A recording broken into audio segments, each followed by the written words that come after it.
All right, the incidents, shall we say, have reignited the discussion around term limits and transparency around age and health on Capitol Hill. Back with the panel, Sean Spicer also with us. You guys won a few rounds on this last night, okay? Scott said that Biden's not old, so that's why we had to go several I said he rounds. didn't have a health issue, and I focus on health when it comes. Well, to we can also focus on mental acuity. How about that? And I guess, and Julie, since you haven't weighed in on this yet, all right. It's kind of been interesting, right? Because Democrats really have now not wanted to talk about Mitch McConnell because they realize it opens up a discussion on Joe Biden.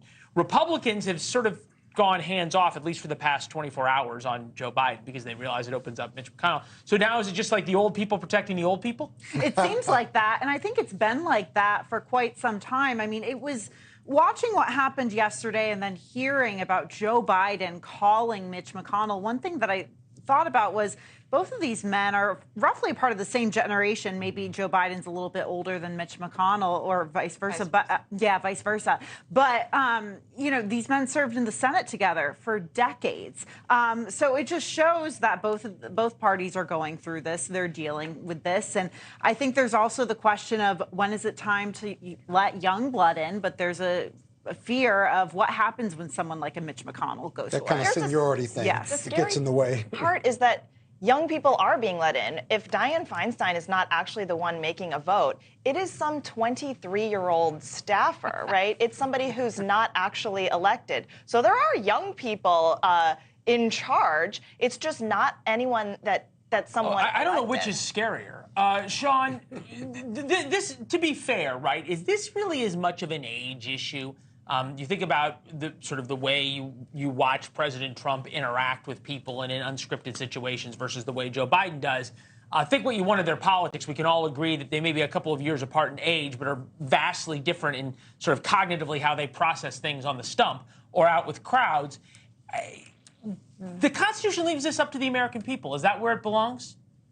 Absolutely. Look, I've seen some 80-year-olds that were sharp as a tack, both physically and mentally.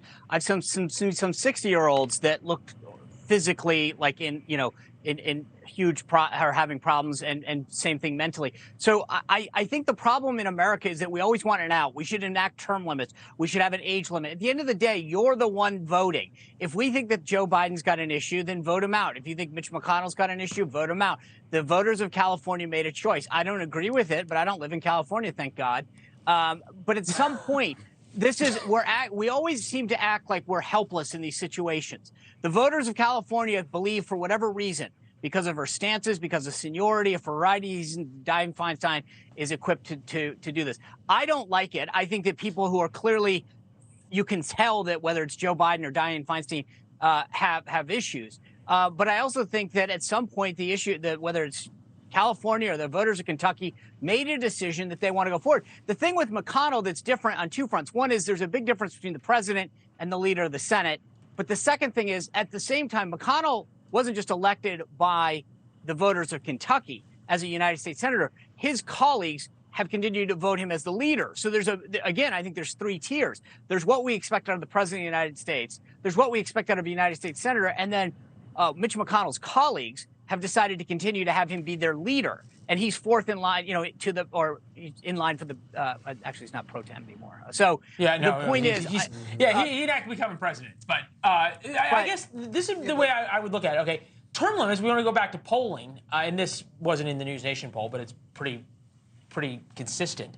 80% of Americans want term limits. I haven't seen any polling on age limits, but I'll go back to the panel here.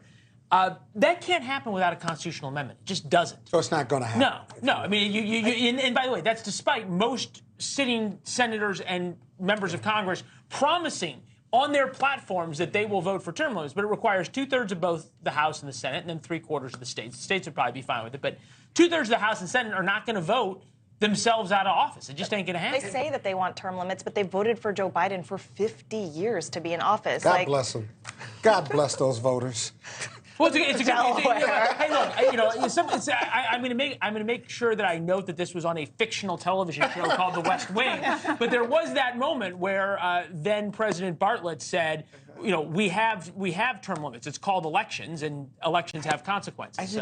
Thanks for watching. Go to newsnationnow.com to find NewsNation on your television provider.